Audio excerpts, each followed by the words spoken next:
Good morning, everybody. Welcome to Orthopaedics and Sports Medicine Grand Rounds. We're very fortunate to have a special guest, Dr. Jeffrey Yao from Stanford this morning. But before we get to the lecture, I have a couple of announcements and kudos. The first one is for Dr. Cody Tipton, and it's from Marisa Minto, a nurse at Seattle Children's Hospital. And she states, I just wanted it known that this man is always a huge help and a positive influence in the ER, exclamation point. I thoroughly respect and enjoy his dedication to orthopedics and his enthusiasm for the job. He's always willing to huddle with the providers and nurses. His passion is evident, his anticipatory teamwork noticed, and he is a pleasure to have as part of the ED team while we were able to have him. Thank you for your time, Dr. Tipton. So thank you, Cody. The second one is for Boris Kovalenko, and it is from an anonymous patient of Dr. Leopold's, and that patient stated that they were seen by Dr. Kovalenko, Dr. Leopold, and his team, and they would like to thank them for their time and for their helpful discussions. Boris is a very decent, gentle man who cares a lot about his patients. Thank you, Boris. I just want to remind everybody that resident interviews started this past Monday evening with the UW students, and we have 2 more rounds to go, 6 down, and I think 74 more interviews to go. And they're on January 13th and January 20th. Back at the NJB building, so look forward to your involvement with that. A reminder for the faculty that are watching remotely, if you can text me with questions, I can use the microphone and relay those to Drs. Thayer and Dr. Yao. And with that, I'm going to have Dr. Jerry Wong introduce our visiting speaker. Hi, good morning. It is my pleasure to welcome our speakers this morning for Orthopaedic Grand Rounds, which will be on TFCC's injuries, no longer the back pain of the wrist. Our speakers this morning will be Mary Kate Thayer, a budding hand surgeon and hopefully a future star of the Hand Society, and Jeffrey Yao from Stanford, who is a rising star, if not already a star in the Hand Society. I've had the pleasure and privilege of really getting to know Jeff really well over the last decade almost now.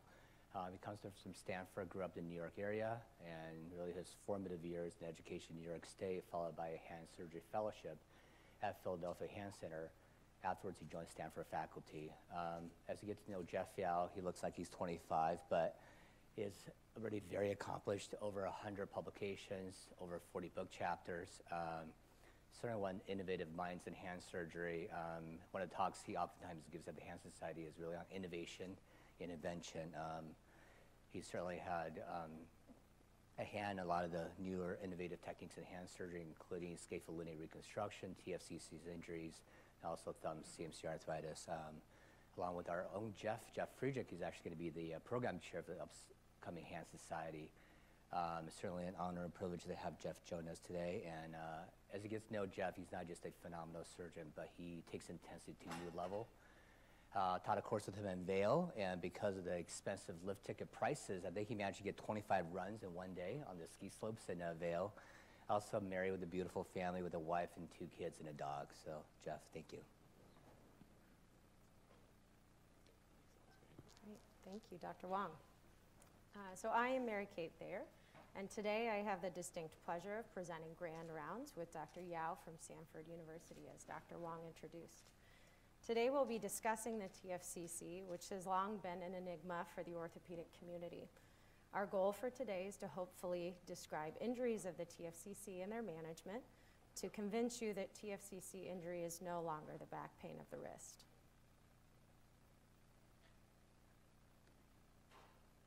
I have no financial disclosures. The patient with ulnar-sided wrist pain has puzzled the orthopedic surgeon for many years. The complex anatomy of the ulnar-sided wrist and the broad range of pathology make diagnosing the source of the pain quite difficult. The list of potential causes of ulnar-sided wrist pain can be quite overwhelming. You can see from this long list that the sources of pain can range from fracture to arthritis, tumors to soft tissue trauma. But one source of ulnar-sided wrist pain, the TFCC tear, has been studied in depth in recent years. And our understanding of the TFCC has improved our ability to diagnose and treat pathology of the TFCC. Our goal for today is to discuss the TFCC, its anatomy, the sources of injury to the TFCC, and how to approach its management. We hope that by understanding this information, we will begin to help you decode the black box of the ulnar-sided wrist. So what is the TFCC? So the TFCC, or triangular fibrocartilage complex, is a complex structure on the ulnar side of the wrist. It was first described by Pollner and Werner in 1981 in the Journal of Hand Surgery. As its name implicates, it's a complex structure of fibrocartilaginous tissue with multiple components, which we will describe further. It has several functions, and these functions include to extend the smooth articular surface of the distal radius to cover the ulnar head, to transmit axial force across the ulnocarpal joint while partially absorbing the load, to provide a strong but flexible connection between the distal radius and ulna that allow forearm rotation to stabilize the DRUJ, and to support the ulnar portion of the carpus through connections to the ulna and the radius. As mentioned, the TFCC is a complex. It is made up of several components, which include the articular disc, the dorsal and volar radial ulnar ligaments, the meniscus homologue, the ulnar collateral ligament, or UCL, and the sheath of the extensor carpi ulnaris tendon. Here are coronial and axial illustrations of the TFCC, breaking down its anatomic components as we just listed. Again, on the left, on the ulnar side, you see the ECU tendon sheath, the ulnocarpal or ulnar collateral ligament, and the meniscus homologue. This image also depicts the triangular ligament, which is the central portion of the TFCC where it attaches to the ulna, as well as the articular disc in the prestyloid recess. The image to the right shows an axial view, axial illustration, which further demonstrates the volar and dorsal radial ulnar ligaments, the articular disc, again in the prestyloid recess, and the ECU tendon sheath and ulnar collateral ligament on the ulnar side. Not depicted in this image, but important to note, is that the palmar and dorsal radial ulnar ligaments have both superficial and deep portions. The fibers of the deep portion interdigitate to form a conjoined structure as they converge towards their insertion. These allow rotational stability and rotate with pronation and supination. However, despite our enthusiasm for describing all of these components of the TFCC, it's important to note that in real life, components are not discretely identifiable as separate structures, but are more anatomic areas of a homogeneous TFCC. One important anatomic detail to note is the blood supply to the TFCC. It gets its main blood supply from the radiocarpal branches of the ulnar artery and the dorsal and palmar branches of the anterior interosseous artery. It's important to notice that the blood is supplied in a radial fashion and penetrates only the peripheral 10 to 40% of the TFCC. This leaves an avascular central section of the TFCC, as well as an avascular area on the radial attachment. This is an important detail to keep in mind when considering the healing potential of various injury patterns. So now that we understand the gross anatomy of the TFCC, we can discuss the functional anatomy of the TFCC. In 1996, Nakamura et al. Performed cadaveric studies to further elucidate the functional anatomy of the TFCC. They ultimately were able to break it down into three major components. These included the proximal triangular ligament, which was a fan-shaped ligament at the base, the UCL, and most importantly for their concept, the distal hammock structure. The proximal fan-shaped triangular ligament originates from the fovea in a vertical fashion and twists during rotation. The UCL similarly has a vertical orientation and the ability to rotate. But the distal portion of the TFCC was compared to a hammock. It extended from the disc proper and functioned to suspend the ulnar carpus like a hammock. Also important from this model was their idea that the loose internal structure of the TFCC allowed the complex to absorb strain, which, as we remember, is one of the main functions of the TFCC. You can see in these diagrams from their original publication how the distal portion of the TFCC is depicted as a suspensory hammock, while the triangular ligament is at the base, providing attachment and stability at the DRUJ. Perhaps a more modern understanding of the TFCC came about in the so-called iceberg concept from Atze and Lucetti in 2011. In this concept, the TFCC is represented as an iceberg, named because the tip of the iceberg was able to be seen during radiocarpal arthroscopy, as well as because the larger size of the submerged portion of the iceberg corresponded to a greater functional importance. This is the diagram that is included in their original article. The tip of the iceberg is depicted as the shock absorber. This is the ulnar collateral ligament and the distal hammock as described by Nakamura. Again, this is the portion of the iceberg that you can see in radiocarpal arthroscopy. The submerged portion of the TFCC includes the proximal triangular ligament and the proximal ulnar styloid. This cannot be seen in radiocarpal arthroscopy, as in an iceberg underneath the waterline. This stabilizing portion of the TFCC provides stability to the DRUJ, has a large functional importance depicted by the larger size of the iceberg underneath the water. This concept overall really highlights the function of the variable components, as well as the variable importance and difficulty of assessment for the components. As you can imagine with an iceberg, it's much easier to evaluate the tip of the iceberg that you can see as opposed to the portion of the iceberg that is submerged. So now that we understand the anatomy and function of the TFCC, we can better understand how and why it gets injured. There are two major categories of TFCC tears, traumatic and degenerative. Palmer in 1989 provided a classification system for TFCC tears that we still use in evaluating patients today. Class 1 tears are traumatic tears, Class 2 tears are degenerative tears, and this table, which appears quite busy, is from Palmer's original article.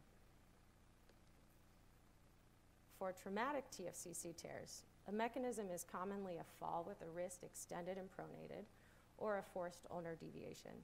Activities that can cause this include gymnastics, or, for example, a torque from a drill catching.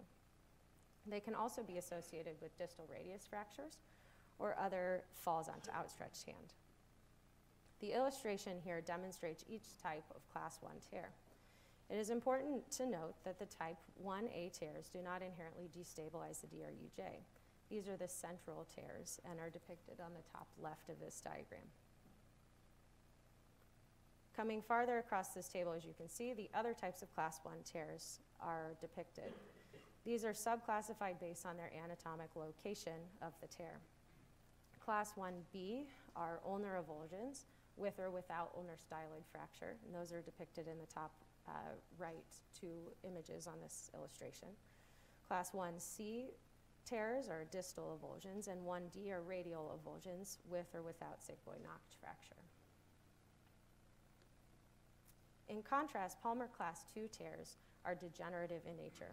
These can result from chronic excessive loading through the ulnocarpal joint and are a component of ulnar impaction syndrome and positive ulnar variants. Unlike Class 1 tears, which are graded based on location, the Class 2 tears are more described based on the associated degenerative changes on a continuum.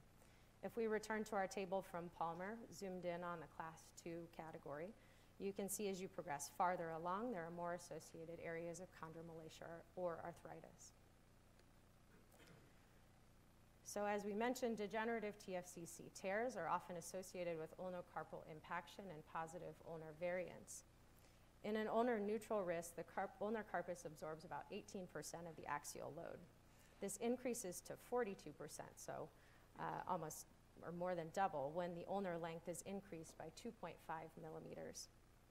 And decreases to only 4.3% when ulnar variance is decreased 2.5 millimeters.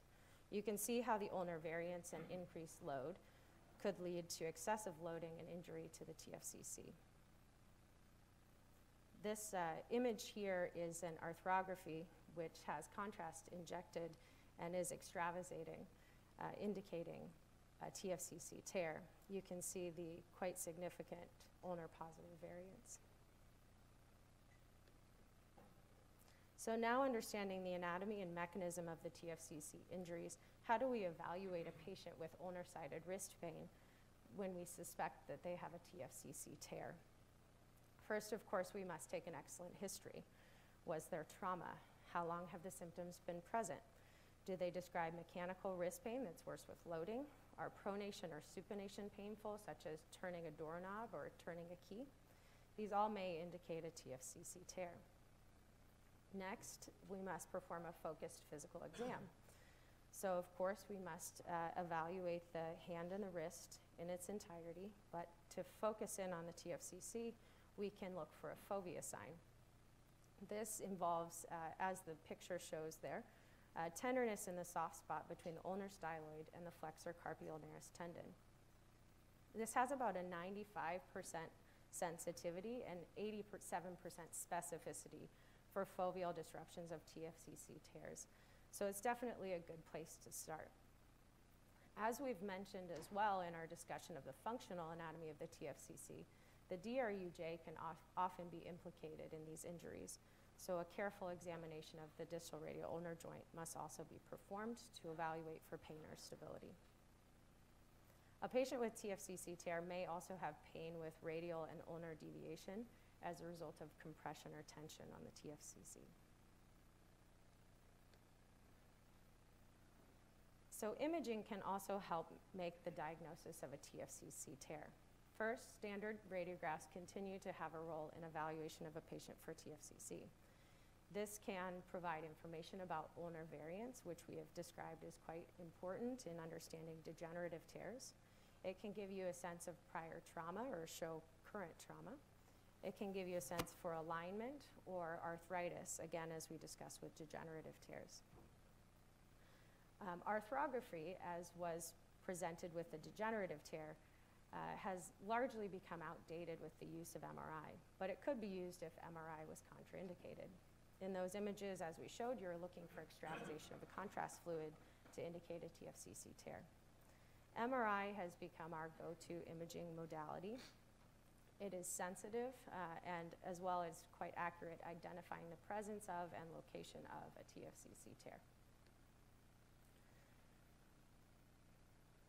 And a more modern approach, of course, is arthroscopy.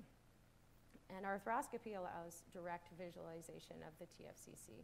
As we mentioned in radiocarpal arthroscopy, you can only see the tip of the iceberg, but it is definitely good to be able to put your eyes on these tears. This also allows us to see any associated chondromalacia or degenerative changes, for example, with the class 2 tears. One test that is often described and associated with a TFCC tear is the trampoline test. When the TFCC is torn, it loses its normal resiliency, and lax or hypermobility of the TFCC under direct probing can indicate a positive trampoline effect, and this can be indicative of an unstable TFCC tear. So now hopefully we understand the anatomy, the functional anatomy and function of the TFCC, how the TFCC is injured, how to classify these injuries, and how to work up a patient that shows up in your office with ulnar-sided wrist pain that you're concerned for a TFCC tear. But how can these injuries be treated? And with that, I would like to welcome Dr. Yao to tell us more about how to treat TFCC tears.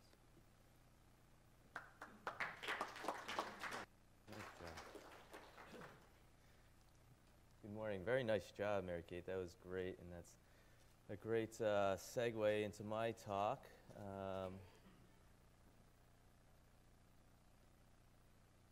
Which is going to focus on the treatment.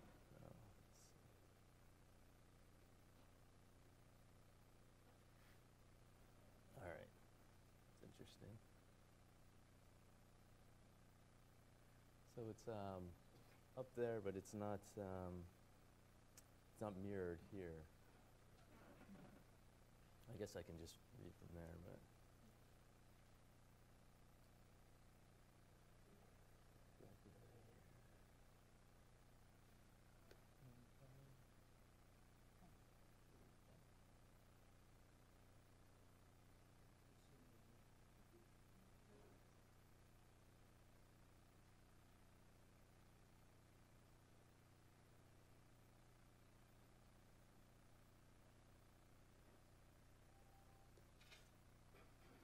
I could do it that way. Yeah, I could do it that way. Okay, take two. So this is my disclosure slide. We'll just get that out of the way. First, I wanted to thank you all for not only being here, but also inviting me to talk today. I wanted to thank Zahab. He invited me, and I've actually known Zahab for now about 7 years, I guess. He came to me as a medical student interested in doing some research, and just over a summer later, he had published 5 publications in that short amount of time. So that just goes to show you how the kind of work ethic he has, and I understand he's continued that through his residency. So, and it's a great pleasure to be here with a lot of the hand faculty as well that I've gotten to know over the years and become close friends with. This is us at dinner last night, which is very nice. So this is where I'm from. A little university down in the Bay Area of California. And as I was preparing for this talk, I realized that there's actually quite a few notable connections between our university and yours and your city. So I know that Seattle's almost as excited about their sports as we are down in the Bay. So you probably know that some of your beloved Seahawks, Richard Sherman and Doug Baldwin, are actually Stanford grads. Some other notable connections, some of our faculty are graduates of your trauma fellowship. And the street goes both ways. One of our brightest residents you guys are lucky enough to have is one of your faculty members, Michael Githens. And then over the years, we've sent some of our most talented residents to your hand fellowship program, including Dr. Galvez, who's here today. And I would be amiss if I didn't also point out that we did play a football game about a month ago, and sorry, had to highlight the score a little bit there. Zahab put me up to that. So thank you again, Mary Kate, for really introducing the topic of ulnar side wrist pain, particularly with TFCC injuries. And as she indicated, it's gotten the reputation of being the back pain of the wrist, because there's a lot of things in the ulnar side of the wrist from a structural standpoint, and there's a lot of potential pathologies, and sometimes it can be a little daunting for people to diagnose and treat these patients. But I will go on the record in saying that I actually love it. Over the years, it's one of my passions. I actually give this talk as part of a 2-part, 2-hour kind of talk to my residents and fellows, with over 130 slides. I'll spare you from all of them, but just goes to show you that I really do like talking about this, and I do like treating it. So, anybody know who this is? Any sports fans, baseball fans? So this is that guy, Shohei Ohtani from Hokkaido in Japan, who's supposed to be the quote-unquote Japanese Babe Ruth. He can both pitch and hit at a very competitive level. Anyway, he's being courted by our Major League Baseball teams, and it's been known that he's really targeting the West Coast teams, and so I think both of our teams will be sort of in competition for him.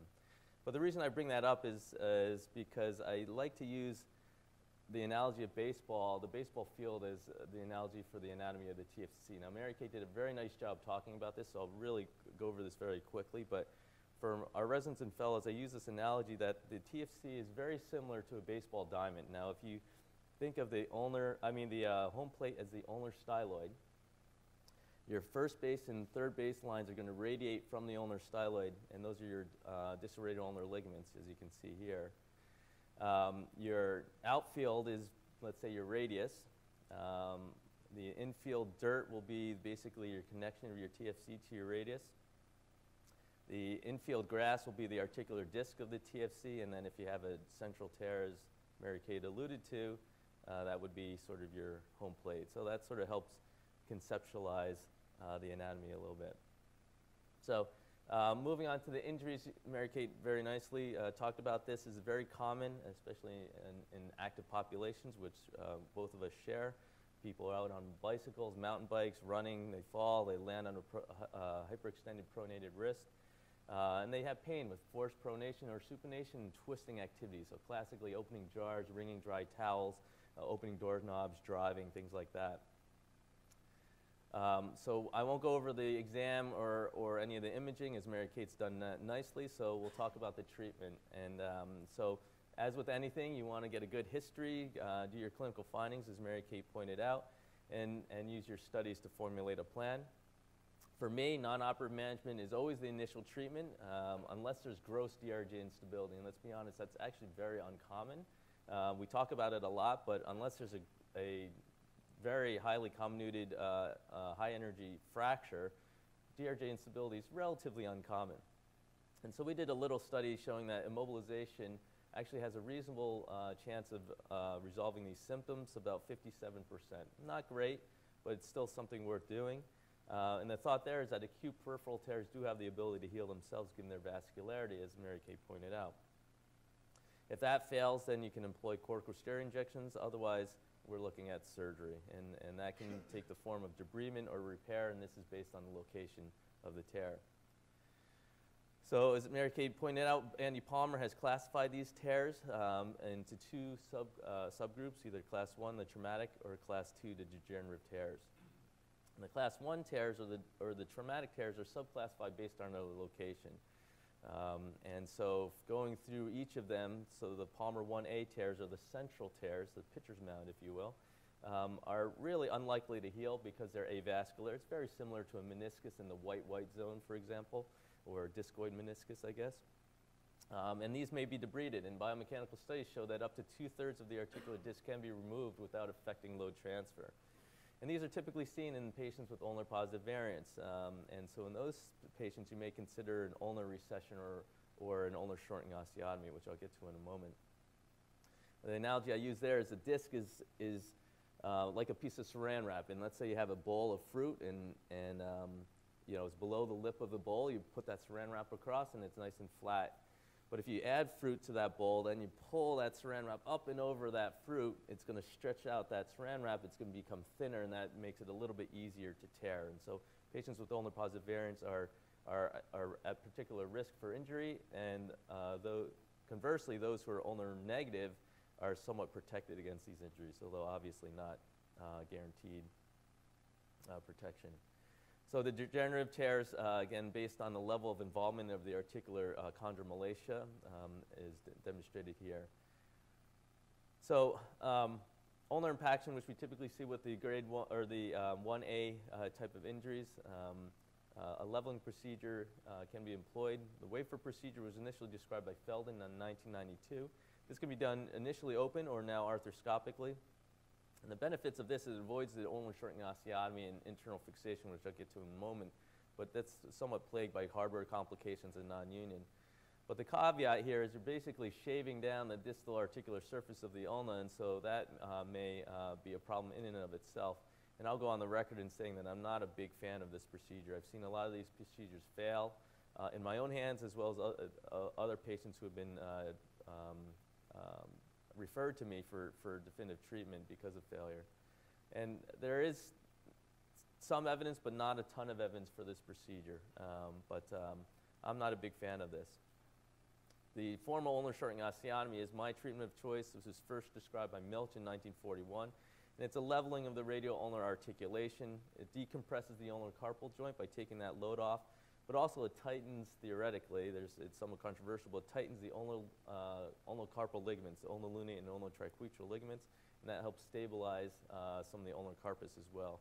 So it's well known to be the final common pathway for chronic or even acute TFC injuries. Some patients or some surgeons around the world will do this as their primary treatment for any TFCC pathology. Not necessarily us, but elsewhere in the world. It's also a treatment of choice for ulnar impaction syndrome, as I just talked about. any failed TFCC treatment. So anything that you initially treat arthroscopically or with any of the techniques I'll be describing later, if that fails, ulnar shortening osteotomy is a good treatment for that. And then for also another source of ulnar side wrist pain, which are lunate triquetral interosseous ligament injuries, by stabilizing, again, those ulnar carpal ligaments. So here, quite simply, is how it works. You have a patient that's ulnar positive. You cut out a wedge of bone in the diaphysis, and then you shorten it, and then it becomes ulnar neutral. And the evidence surrounding ulnar shortening osteotomies is very extensive and all quite good if you look at the literature. And newer implants have been designed to even make this procedure even easier. But there are some caveats to this treatment. Non-union rates are seen in upwards of 5%, and obviously patients who smoke or use NSAIDs are at a particular risk. Painful hardware, the ulna is a relatively subcutaneous bone, so there's not much coverage, and patients often feel the plate, and this could be painful.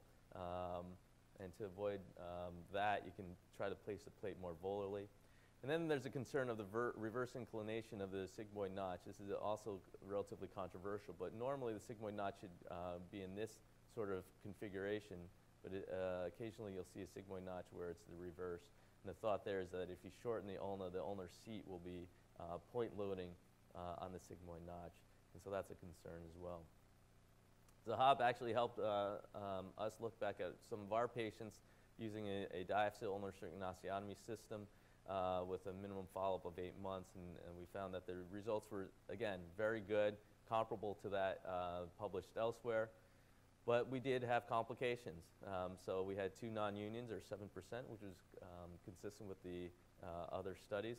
We had some delayed unions as well, which ultimately healed. We had a neuropathy of the dorsal branch of the ulnar nerve.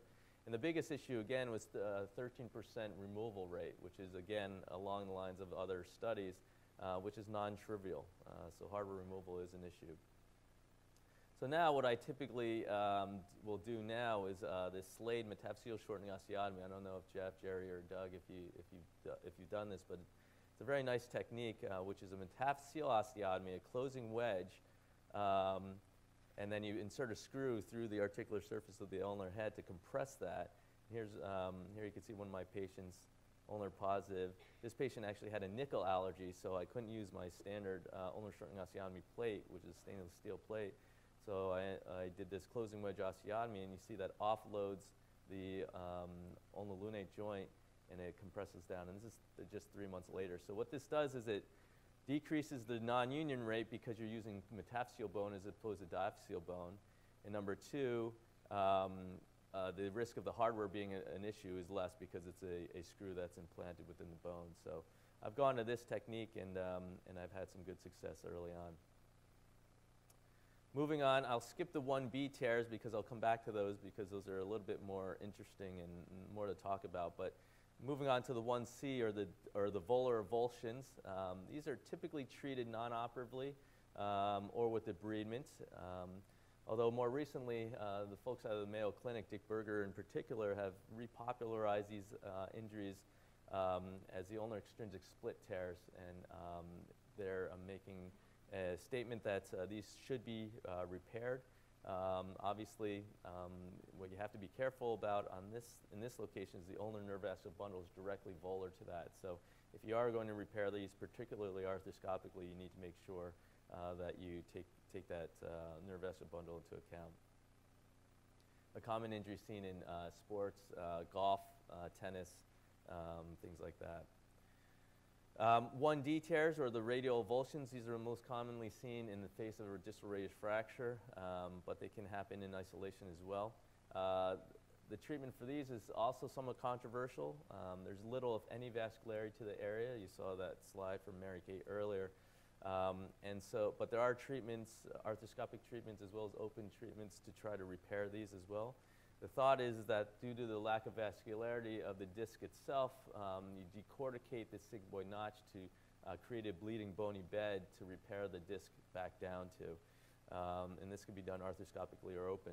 Although we did a small study when I was a fellow in Philadelphia, which showed that really simple debridement has similar results to the repair. And in fact, the repair actually can lead to other issues with complications. But if you were to use a repair, you could do either an open approach through the fifth compartment, that's your approach to the DRUJ, or arthroscopically, using your portals here. And the treatment here is basically using meniscal needles, much like you would for a meniscus, and these are used to penetrate the articular disc, and they're drilled through the radius, through the sigmoid notch, and they come out onto the radial side of the radius. And unfortunately, the dorsal branch of the dorsal radial sensory nerve is right there, so the complication rate with injuring that nerve is unfortunately non-trivial. And so that's why I don't typically employ this technique. But that's how it would be done if you were interested in doing that. So with the remaining time, I'd like to talk about Palmar 1B tears, or the peripheral tears. And the reason these get a lot of press and a lot of attention is because these are the ones that we can really do something about. We can actually repair these, and this is due to the vascularity. As Mary-Kate pointed out, the vascularity to the TFC is mostly from the ulnar side, or the periphery. And although we use Palmer's classification to this day, we do know that not all peripheral tears are the same. It's not 1B is not necessarily doesn't encompass all the tears.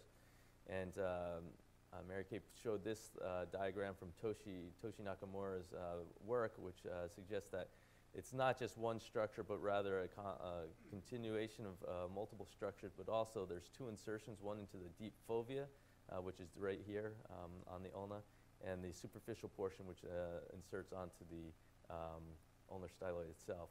This MRI shows it relatively nicely here. The deep fibers here, the so-called ligamentum subcruentum, and then the superficial fibers, or the distal fibers, which insert onto the styloid. So as such, Riccardo Lucchetti and Andrea Atzai have helped further classify these peripheral tears, and this is really based on the level of stability of the DRUJ, and whether it's the distal portion of the TFC that's torn, the proximal portion, or both. And so this is their classification. So first we'll concentrate on sort of the class 1, where it's basically just the distal portion. And to be honest, this is the majority of the TFC tears that you'll encounter. These are the ones that really just cause ulnar-sided wrist pain from a patient who fell off their bicycle. There's no DRUJ instability. You treat them immobilization, steroid injections, their symptoms don't get better, and these are the ones that you typically treat surgically. And there's a number of ways to treat this, and as the adage goes, if there are a number of ways to treat one problem, either they all work or they all don't work, and let's be honest, they all tend to work well, whatever works best in your hands. Open repair, arthroscopic assisted, or all arthroscopic techniques. Historically, and probably still, the quote-unquote gold standard, what most people do around the country is an arthroscopic assisted capsular repair via an outside-in approach. And these are using meniscal needles, much like you would, at least in the old days, for meniscal repair in the knee. And the way that's done is, you can see in this cartoon, the needles are placed through the ulnar capsule, through the articular disc. You can see the needle poking through there. Then you put another needle through, and through that needle, you can put a suture shuttle. Shuttle a suture through the second needle and capture it with the suture shuttle, like that, and pull that through and tie a knot down. And you can see there's a couple of those sutures placed in this, and very similar to a meniscus repair. But there are some disadvantages to those techniques. Often you'll need an extra or larger incision, primarily to identify the dorsal branch of the ulnar nerve, make sure that you don't injure that. For people who do this procedure, I used to do this all the time, but classically, you're using a monofilament suture, and when you're tying these knot stacks underneath the skin, there's not a lot of padding over there, and what happens is the patients actually complain of these subcutaneous knots being an irritant, and that's probably the #1 biggest complaint I had from my patients after this procedure. It would eventually go away, but it would certainly be a source of dissatisfaction in the early going. Then we talked about the potential of an injury to the dorsal branch of the ulnar nerve. And then the other thing is I never really felt like I had a really great tension on those sutures. If you think about it, you're tying these and down into a deep hole. You're trying to put a lot of tension. It's a monofilament suture, so the knot's slipping a little bit. So So there's always been, in my mind, concerns about the tension of the repair. So we described about a decade ago a technique of using a different method of repairing this arthroscopically.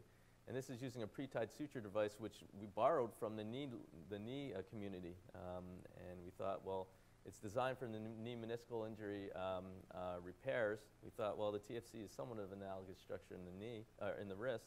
Why not use this technology in the wrist as well? And so basically what it is, for those of you who haven't seen this or used this, it's a introducer needle which has two blocks.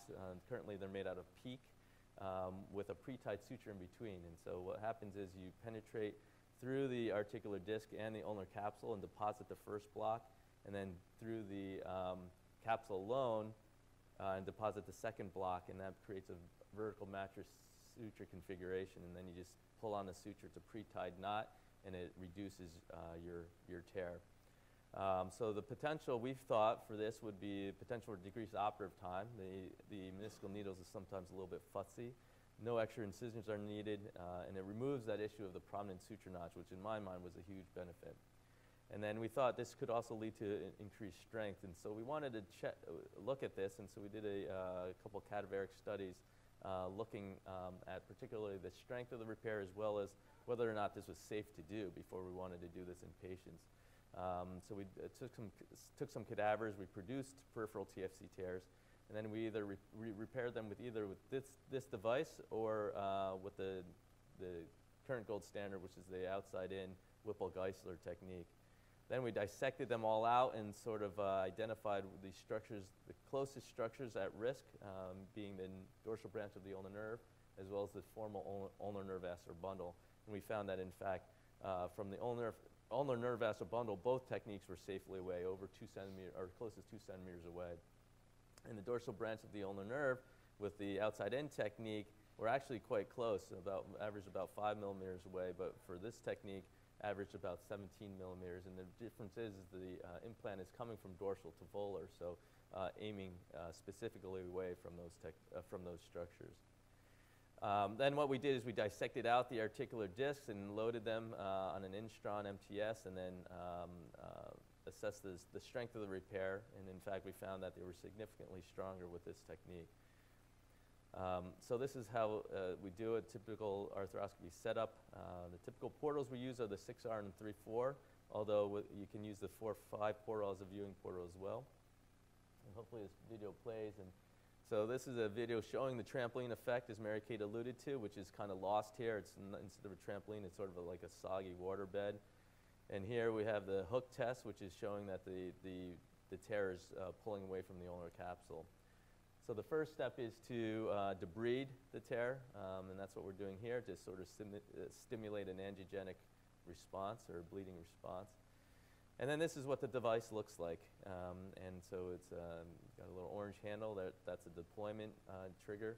And the blue cannula helps you get into the joint. I call this a banana cannula because once you get it in, as you can see there, so the scope's now in the 4-5 portal, and the instrument's in the 3-4 portal. Basically, you pull the cannula off like a banana peel and pull that out. And then there's your device. So there's your needle, and there's the first block. And this is essentially unedited video, so you can see it doesn't take very long to do. What I'm demonstrating here is I'm pointing out the tear, which is at about 3 o'clock on the screen, and then I march back radialward about 2 millimeters, and I pierce the disc. And what happens is you'll occasionally hit the ulnar head, so you drop your hand and then you scoot across the ulnar head and out through the ulnar capsule. You'll feel a distinct pop, and you can see in the upper left video, you can see it's tenting the skin a little bit. So then you deploy the first device, and it flips like an endo button and catches the capsule. And then the second device goes on the other side of the articular disc, so it creates a vertical mattress stitch configuration across this little bridge of the articular disc. And that goes through the ulnar capsule itself. And again, if you look on the upper left-hand video, you'll see in a moment it'll tent the skin right over my finger. And then once that's passed, you can take out the needle introducer, and you can see your pre-tied suture there. just pull on that suture, and it reduces the articular disc back to the ulnar capsule. I tell my patients it's sort of like the carpet's been pulled away from the wall, and we sort of have to tack it back to the wall. And so if you give that suture tug, you can see it really cinches that down. And then there's a knot pusher that goes over the suture, and that further tensions your knot. I always like to throw my fellow under the bus because he's fumbling trying to get the knot pusher down the suture. But you push that down, tighten it, and then cut it, and that's pretty much your repair. So it takes a fraction of the time that the old other techniques take. So how do I...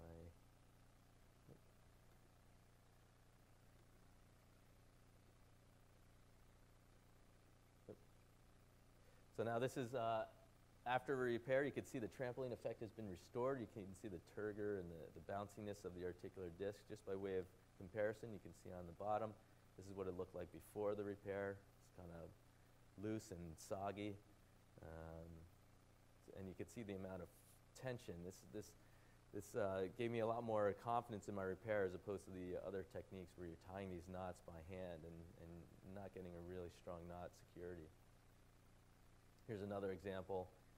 Again, post-repair on the left, and then I'll play this video on the right. And you can see it's really lax. There's no tension on that articular disc on the right, but on the left you can see it's bouncing like a trampoline. So we did a small study looking at our initial outcomes with this procedure, and 93% had excellent subjective outcomes based on the quick dash and PRWE with good functional outcomes as well. And I think the benefits of this technique are its ease of use, it's fast, it eliminates those prominent suture knots that plagued us or plagued me before. No extra incisions are necessary, and we showed it to be safe. And I think the major or the most important benefit of this is the strength of the repair, which we showed in our biomechanical study. And this has helped us reduce our mobilization after these repairs to what used to be 6 weeks in a long arm cast. You can imagine how painful that could be for a patient. Down to 2 weeks in a short arm splint. And some of my colleagues, Glenn Gasson in North Carolina, actually doesn't use any immobilization at all now. He puts his patients in a soft dressing and lets them go. I haven't gotten quite the courage to do that yet, but you can imagine just going from 6 weeks in the long arm splint to 2 weeks in the short arm splint is just dramatically improving our patient care or patient quality of life. So what about the foveal or deep avulsions? As we talked about, again, there are 2 segments. Most of the time you'll see the superficial or distal component of the TFC being torn. But if you have the proximal or deep fibers of the foveal attachment torn, then you're concerned about potential instability of the DRUJ. And if the DRUJ is unstable and the deep fibers are disrupted, then you really have to do a foveal repair. And that means repairing the tissue back down to the bone from which it's avulsed, just like a rotator cuff, if you will, down to the greater tuberosity. And this can be done a number of different ways, either arthroscopically or open. Arthroscopic techniques are kind of futzy, but kind of slick, versus open repairs, which are a little bit more reliable. Given the general orthopedic audience, I think I should take a moment here to talk about the DRUJ instability, which you'll most commonly see, which is in the face of a fracture. We know that classically Galeazzi fractures is based on Keith Raskin's work, that the Galeazzi fractures within 7.5 centimeters of the articular surface are much more likely to have a unstable DRUJ. And typically the treatment of choice is just pinning fixing the radius, of course, and then pinning the DRUJ, and that's usually sufficient. For ulnar styloid fractures, it's a little bit more controversial, and I've seen in my career the pendulum swing from doing nothing with the ulnar styloid to fixing every ulnar styloid to fixing only some of the ulnar styloids. And at this point, the bottom line is if you have a distal radius fracture with an ulnar styloid fracture, you basically fix the distal radius fracture and you should stress the DRUJ. I can't stress this enough with my own trainees that most people, they fix the radius and they just want to get out of Dodge. And And you really have to assess the DRUJ. It's an underappreciated step of the procedure, because if there is instability in the face of a distal radius fracture, then you have to be concerned about the TFCC being avulsed with the ulnar styloid. And so if the styloid's fractured at the base and the piece is large enough, I recommend fixing the styloid itself, plus or minus fixing the TFCC if it's also injured. But if the piece is too small to fix, then simply repairing the TFCC should be sufficient. Now, some people just pin the DRUJ, and I think, and that would be in supination. I think for many cases that's probably okay, but we, and probably the rest of the hand group can say the same. I see patients a lot over the course of a year who have had this treatment that end up having DRUJ instability down the road with just pinning, and so we end up having to go back in and repairing the TFCC. So in a pinch, if that's all you can do, pinning it in supination, probably okay, but really should address the actual pathology. What about reconstructing? Typically, we would reconstruct if there's an unstable DRUJ, obviously, but the timing, we talk about chronic TFCC injuries or chronic DRUJ instability. I think the timing is less important. Really what it comes down to is the quality of the tissue, as with any reconstruction, and that could be good or bad at 6 months or good or bad at 6 years. And so the timing doesn't really much matter. I've repaired TFCCs out to 2-3 years even, and they still do well. So it really comes down to the quality of the tissue. So thankfully this is relatively rare, but if you're in that situation, this is the class 4 injuries in the Atsai and Lucchetti classification. Then the treatment of choice remains ligament reconstruction. Brian Adams and Dick Berger popularized this technique, which is still probably the gold standard and the leading technique. There have been other techniques that have evolved from this, but the original concept remains. Basically, the tendon graft goes through the ulnar aspect of the radius around the sigmoid notch, and the two ends of the tendon graft essentially reconstruct your dorsal and volar distal radial ulnar ligaments respectively. Then the two limbs dive deep into the fovea where the TFC has been detached from theoretically, and then are passed out through the ulna. And the original description involves tying the two limbs together, which is fine, but now with newer interference screws and such, putting an interference screw in there is the treatment I use. This is from Brian's original study looking at 14 patients with chronic instability, and most of these patients did well. And luckily, this is not a very common procedure we do, but if you're faced with this situation, it's a very useful procedure to know. So to summarize, TFCC tears, Mary Kate did a very nice job introducing the topic. Regarding the treatment, central volar and radial tears basically should be debrided, although you can make the argument for the ulnar extrinsic split tears in a high-level tennis player or high-level golfer, baseball player, to repair those. I don't think repairing the radial tears at this point is the standard of care. Peripheral TFCC tears should generally be repaired, but again, not all tears are the same, and it all comes down to the stability of the DRUJ, so this is very important to assess. If the DRUJ is stable, basically any repair technique is fine. The one I showed or any of the others that I listed on that one slide. But if the DRUJ is unstable, then really you have to do a foveal or bony repair, and that can be done either open or arthroscopic. If the ligament's irreparable, again, if it doesn't matter the chronicity, it could be 6 weeks, it could be 6 months. If it's irreparable, the quality of the tissue is not good, you should be prepared to do the soft tissue reconstruction. And then the failed treatment for any of those treatments tends to be the ulnar shortening osteotomy to offload the ulnar carpus and to stabilize the ulnar carpal ligaments.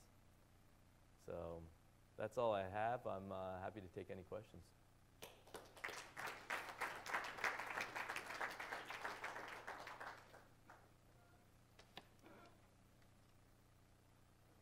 Any questions for Dr. Yao?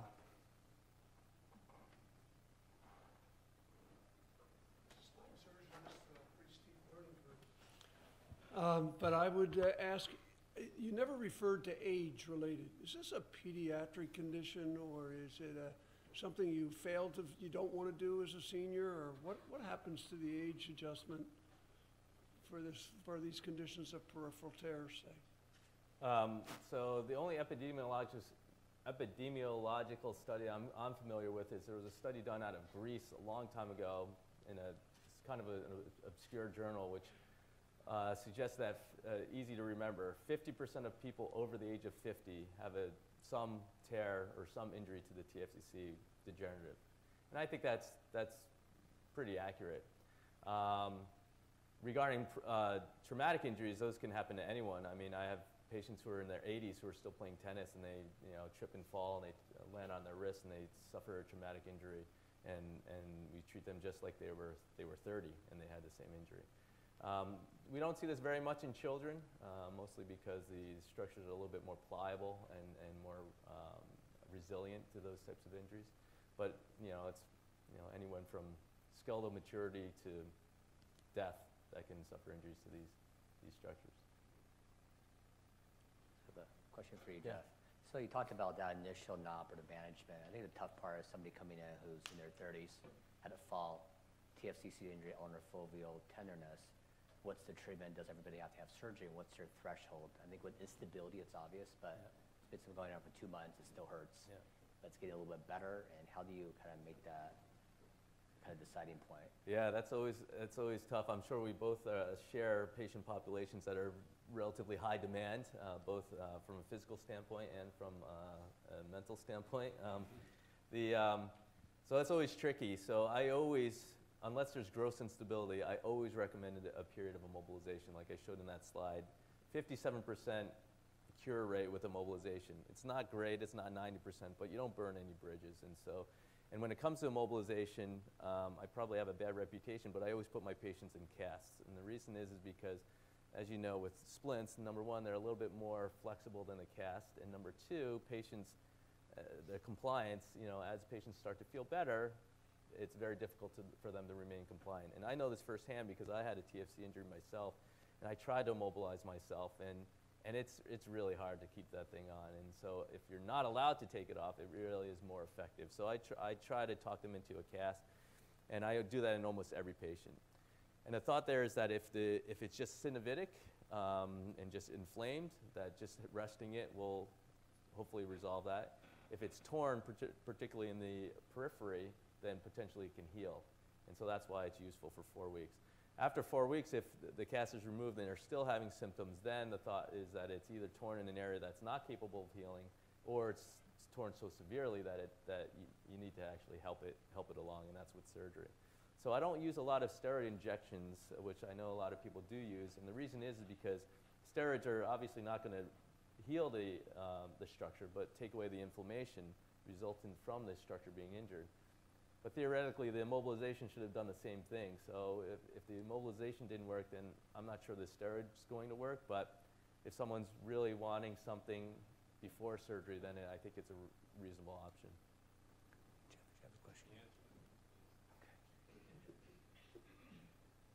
Any other questions from? Have you any experience with the metaphyseal ulnar shortening osteotomy? I have. I've done a couple.